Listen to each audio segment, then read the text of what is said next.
என்னடா என்னாச்சு? அட இங்க இருக்குது நல்லா இருக்குப்பா. இந்த மருத்துவ முகாம்ல என்னென்ன பண்றாங்கன்னு பாத்துட்டு அப்படியே எனக்கும் கண்ணு டெஸ்ட் ரத்த டெஸ்ட் எல்லாம் எடுத்துட்டு வந்துடும். என்னடா அது? நீ சொல்லி நான் மதுரையிலே எடுத்துக்கலாம்ல? ஏப்பா இங்கேயே இலவசமா இந்த பிள்ளைங்க எல்லாம் பண்ணும்போது இங்க எடுத்துக்க கூடாதா என்ன? நான் இங்கேயே எடுத்துக்கிறேன். சரி அப்படா நீங்க இருக்கறதா இங்க வேற என்ன இதுக்கு சொல்ற? ஏடா அப்புறம் எங்களை யார கூட்டி போறது? இங்க இத்தனை பொம்பளைங்க இருக்கா, உன் தங்கச்சி இங்க தான் இருக்கணுங்கற. எங்களுக்கு ஒரு ஆம்பளை இருக்க வேணாமா? அண்ணா நீயும் எங்க கூட இருங்க, அப்புறம் பங்களாக்கு போலாம். ஏன்பா சரி நீ என்னப்பா இப்படி பண்ணிருக்க? பரவாயில்லப்பா, அதான் கண்மணி ஆசைப்படுறாள், நான் இங்கே இருந்துட்டு அப்புறமா வரேன். மாமா நிஜமாவே கண்மணி ஆசைப்படாம தான் இங்க இருக்கணும்னு சொன்னீங்களா? ஏ தவிர இங்க வந்தா உன் ஜோலியை பார்த்து பேசாம போ. சரி சரி நீ எல்லாரும் நல்லா பாத்துக்க. மத்தவங்க உங்க கூட எங்கே இருக்கட்டும். சரி உங்களை கூப்பிட்டு அப்படியே புறப்படுறேன். தமிழ் செல்வி மேம், அங்க ஃபர்ஸ்ட் கேம்ப்ல எல்லாருக்கும் பிபி அண்ட் சுகர் டெஸ்ட் எடுக்கணும்னு சொல்லிருந்தேன். அங்க நீ ஜெனி அப்புறம் இன்னும் 2-3 பேர் அங்கேயே இருந்து எல்லாருக்கும் பிபி சுகர் டெஸ்ட் எல்லாத்தையும் எடுத்துட்டு அப்புறமா ஐ டெஸ்ட் அனுப்பி வச்சிருங்க. Sure ma'am. Go ahead. அம்மாஜி டேய் உங்களுக்கு முதல்ல பிபி சுகர்ல எப்படி இருக்கு பார்த்தலாமா? பாத்துட்டா போச்சு. சரி அவளை போய் தூக்கி போடா. இப்ப எதுக்கு தூக்கணும்?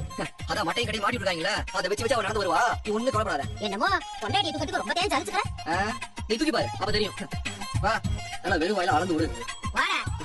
ஐ சூப்பர் அம்மாஜி. என்ன தமிழ் பிபி சுகர் எல்லாம் உங்களுக்கு நார்மலா இருக்கு. மனசு சந்தோஷமா இருந்தா எல்லாம் நார்மலா தாண்டி இருக்கும். ஆமா அம்மாஜி. சரி நீங்க வந்து உட்காருங்க. எனக்கு எல்லாமே நார்மலா தான் இருக்கு, அதான் ஒண்ணும் தேவையில்ல. வா இந்த தூக்கி தூக்கி வராம இருந்தா சரி. வாங்க நல்ல வா. அதான் இங்க வந்துடா உட்காருங்க.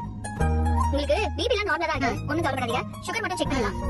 சுகர் கொஞ்சம் கூடுதலா இருக்கு. மாத்திரை எதுவும் கொடுத்துருக்காங்களா? ஆமா கொடுத்துருக்காங்கம்மா. அப்போ அதெல்லாம் தவறா எடுத்துக்கோங்க. சரிங்களாக்கா? ரொம்ப சந்தோஷம் டாக்டர்மா. சிரிச்ச முகத்தோட எல்லாருக்கும் சிகிச்சை பாக்குறீங்க. நீங்க நல்லா இருப்பீங்க, உங்க குடும்பமும் நல்லா இருக்கும். அக்கா நான் ஒண்ணு டாக்டர் அம்மாலாம் இல்ல, இப்பதான் டாக்டர் ஆகிறதுக்கு படிச்சிட்டு இருக்கோம். இது என்னோட பயிற்சி முகாம். இன்னும் 5 வருஷம் ஆகும் நான் டாக்டர் ஆகிறதுக்கு. அதெல்லாம் ஒரு குறையும் இல்லாம நீ நல்லபடியா டாக்டர் ஆயிடுவோமா. நீங்க சொல்ற இந்த ஆசீர்வாதமே எனக்கு போதும். சந்தோஷமா இருக்குக்கா. ஒரு நிமிஷம்க்கா. அக்கா என்ன ஆசீர்வாதம் பண்ணுங்க. ஐயோ என்னமா இதெல்லாம்?